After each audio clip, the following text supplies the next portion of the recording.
사랑하는 은혜와 진리 장로교회 교우 여러분, 어젯밤도 평안하셨습니까? 오늘도 우리의 삶의 모든 영역에서 믿음과 삶이 일치하는 성도들이 되시기를 주님의 이름으로 축원합니다. 오늘 새벽에 만난 본문은 야고보서 1장입니다. 야고보서 1장 1절로 27절을 제가 읽어드리겠습니다. 하나님과 주 예수 그리스도의 종 야고보는 흩어져 있는 12지파에게 문안하노라. 내 형제들아, 너희가 여러 가지 시험을 당하거든 온전히 기쁘게 여기라. 이는 너희 믿음의 시련이 인내를 만들어내는 줄 너희가 알미라. 인내를 온전히 이루라. 이는 너희로 온전하고 구비하여 조금도 부족함이 없게 하려 함이라. 너희 중에 누구든지 지혜가 부족하거든 모든 사람에게 후히 주시고 꾸짖지 아니하시는 하나님께 구하라. 그리하면 주시리라. 오직 믿음으로 구하고 조금도 의심하지 말라. 의심하는 자는 마치 바람에 밀려 요동하는 바다 물결 같으니 이런 사람은 무엇이든지 주께 얻기를 생각하지 말라. 두 마음을 품어 모든 일에 정함이 없는 자로다. 낮은 형제는 자기의 높음을 자랑하고 부한 자는 자기의 낮아짐을 자랑할지니 이는 그가 풀의 꽃과 같이 지나감이라. 해가 돋고 뜨거운 바람이 불어 풀을 말리면 꽃이 떨어져 그 모양의 아름다움이 없어지나니 부한 자도 그 행하는 일에 이와 같이 쇠잔하리라. 시험을 참는 자는 복이 있나니 이는 시련을 견디어낸 자가 주께서 자기를 사랑하는 자들에게 약속하신 생명의 면류관을 얻을 것이기 때문이라.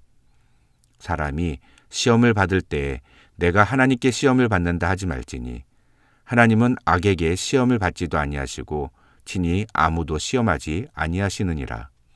오직 각 사람이 시험을 받는 것은 자기 욕심에 끌려 미혹됨이니 욕심이 잉태한즉 죄를 낳고 죄가 장성한즉 사망을 낳느니라. 내 사랑하는 형제들아, 속지 말라. 온갖 좋은 은사와 온전한 선물이 다 위로부터 빛들의 아버지께로부터 내려오나니 그는 변함도 없으시고 회전하는 그림자도 없으시니라. 그가 그 피조물 중에 우리로 한 첫 열매가 되게 하시려고 자기의 뜻을 따라 진리의 말씀으로 우리를 낳으셨느니라. 내 사랑하는 형제들아, 너희가 알지니 사람마다 듣기는 속히 하고 말하기는 더디하며 성내기도 더디하라. 사람이 성내는 것이 하나님의 의를 이루지 못함이라. 그러므로 모든 더러운 것과 넘치는 악을 내버리고 너희 영혼을 능히 구원할 바 마음에 심어진 말씀을 온유함으로 받으라.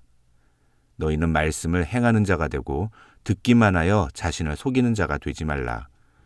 누구든지 말씀을 듣고 행하지 아니하면 그는 거울로 자기의 생긴 얼굴을 보는 사람과 같아서 제 자신을 보고 가서 그 모습이 어떠했는지를 곧 잊어버리거니와 자유롭게 하는 온전한 율법을 들여다보고 있는 자는 듣고 잊어버리는 자가 아니요 실천하는 자니 이 사람은 그 행하는 일에 복을 받으리라.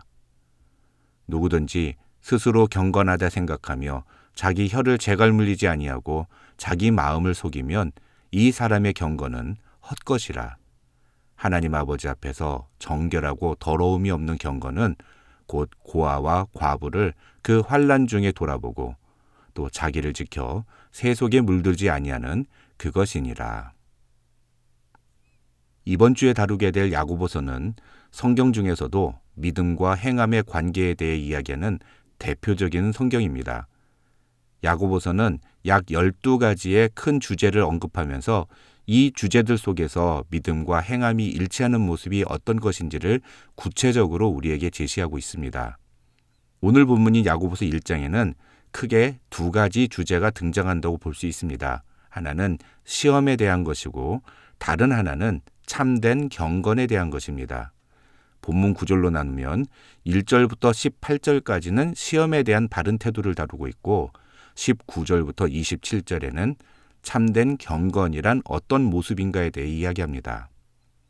먼저 1절부터 18절에 나오는 시험에 대한 바른 태도에 대해 살펴보겠습니다. 우선 우리 교회 성도들이라면 이제 다 아시는 내용이지만 오늘 본문에서 말하는 시험은 유혹이라는 의미의 템테이션과 테스트 이렇게 둘로 구분이 됩니다. 테스트는 성도가 믿음이 있는지를 알아보기 위해서 혹은 믿음을 연단하기 위해서 특별한 사람 혹은 환경, 질병 등이 주어지는 것을 말합니다. 하나님께서는 아브라함이 과연 하나님을 경외하는지 알아보시려고 그 아들 이삭을 제물로 바치라고 하심으로써 그를 시험하셨습니다. 하나님은 이스라엘 백성들의 마음이 어떠한지, 그 명령을 지키는지 지키지 않는지를 알기 위해서 그들을 광야로 내모셨습니다.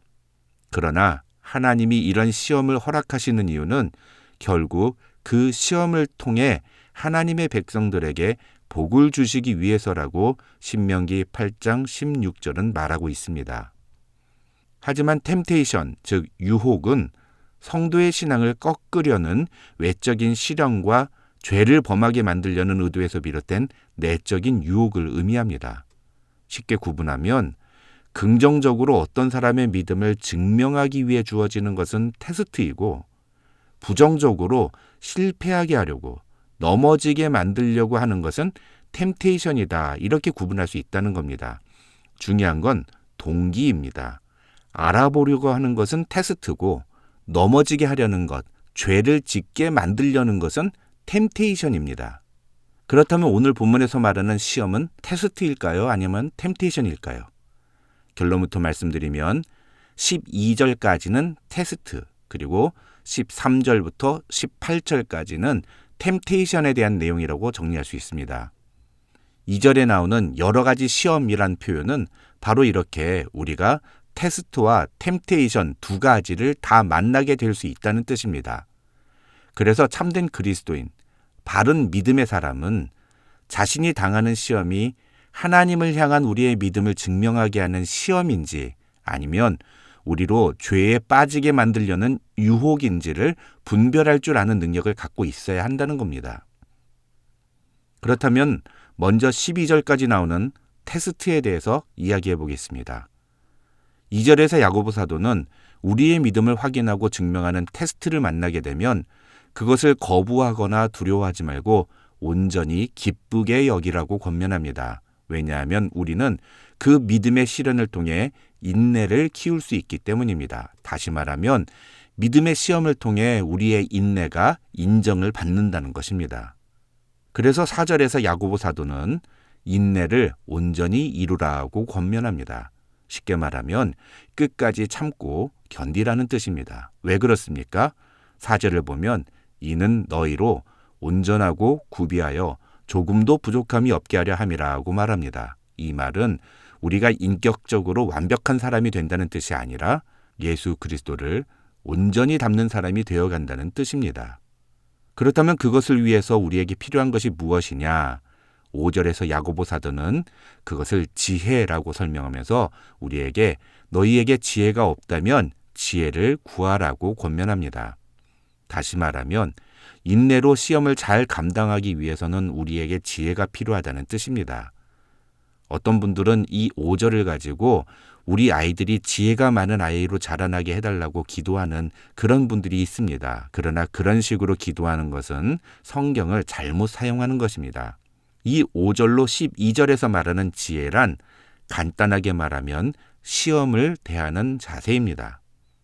야고보 사도는 인내로서 테스트를 잘 감당하게 하기 위해서 지혜를 달라고 하나님께 기도하면 하나님께서는 반드시 그 지혜를 주신다고, 그리고 그렇게 해서 시험을 견디고 이기는 자는 주께로부터 생명의 면류관을 받게 될 것이라고 이야기합니다. 그 다음 13절부터 18절에 나오는 템테이션에 대해서 살펴보겠습니다. 이 13절로 18절에서 야고보 사도가 이야기하는 내용을 간단하게 결론만 말씀을 드리면 욕심을 버리라는 것입니다. 욕심을 버리고 하나님의 말씀을 따라 순종하려는 삶의 자세를 가져야만 템테이션, 즉 유혹을 이길 수 있다, 이런 뜻입니다. 먼저 13절에서 야고보 사도는 어떠한 유혹도 하나님의 탓으로 돌리지 말라고 말합니다. 하나님은 누군가에게 유혹을 받으시는 분도 아니고 또 누군가를 유혹하시는 분도 아니시기 때문이라는 겁니다. 그 이야기는 무엇입니까? 유혹은 사단이 주는 것이다, 이런 뜻입니다. 하나님은 절대로 우리를 넘어뜨리게 하려고 우리를 유혹하지 않으십니다. 하나님은 우리에게 좋은 것을 주시기 원하시는 분이십니다. 17절이 바로 그런 의미입니다. 하나님은 우리가 그분의 열매가 되기를 원하십니다. 우리가 하나님의 뜻을 따라 진리의 말씀에 순종하기를 원하십니다. 그것이 바로 18절의 의미입니다. 결론적으로 바른 믿음을 가진 사람은 하나님이 주시는 시험은 인내로 잘 견디고 사단이 주는 유혹에는 반응하지 않습니다. 이런 행동의 차이가 바로 지혜라는 것입니다. 그것이 바로 믿음의 모습이라는 것입니다. 그 다음 19절로 27절에서 야고보 사도는 참된 경건이란 무엇인가에 대해 이야기합니다. 이 19절로 27절에서 이야기하는 참된 경건과 관련해서 야고보 사도가 이야기하려는 메시지를 한 줄로 요약하면 자신을 속이지 말라는 것입니다. 그러면서 19절로 21절에서는 혀에 재갈을 물리지 않고 스스로 경건하다고 자기를 속이지 말라고 말합니다. 다시 말해서 아무 말이나 막 하면서 자기는 경건하다고 착각하지 말라는 것입니다. 특히 20절을 보시면 사람이 성내는 것이 하나님의 의를 이루지 못함이라고 말하는데 이것은 무조건 화를 내지 말라는 것이 아닙니다. 성경을 보시면 오히려 하나님의 마음으로 분노를 표출했을 때 하나님은 그 사람을 의롭다고 여기신 경우들을 우리는 많이 볼 수 있습니다. 그래서 여기서 말하는 성내지 말라는 말은 인간적인 감정에서 나오는 분노를 말합니다. 자기 감정에 격해져서 아무 말이나 막 하지 말라는 것입니다.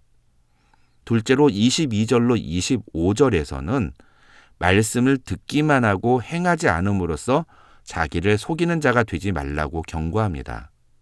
사랑과 희생, 봉사와 섬김에 대해 말씀을 듣기는 하지만 행함은 전혀 없는데 마치 자기는 그런 신앙생활을 하고 있는 것처럼 자기를 속이지 말라는 것입니다. 참된 경건은 들은 말씀대로 순종하며 행동하는 모습이 나타나야 한다는 것입니다. 참된 경건은 내가 하나님을 어떻게 믿는지 그 믿음의 고백만을 의미하지 않습니다. 참된 경건은 삶의 증거가 뒤따라야 합니다. 그러기에 다른 사람에게 함부로 말함으로 다른 사람에게 상처를 주는 것은 절대로 참된 경건이 아닌 것입니다. 또 설교는 듣는데 들은 말씀대로 행동을 전혀 하지 않는다면 그것도 절대로 참된 경건의 모습이라고 말할 수가 없는 것입니다. 오늘 말씀을 통해 바른 믿음이란 무엇인지를 다시 한번 생각해보고 우리의 삶에서 그 믿음의 증거가 분명하게 나타나는 저와 여러분이 되시기를 주님의 이름으로 축원합니다.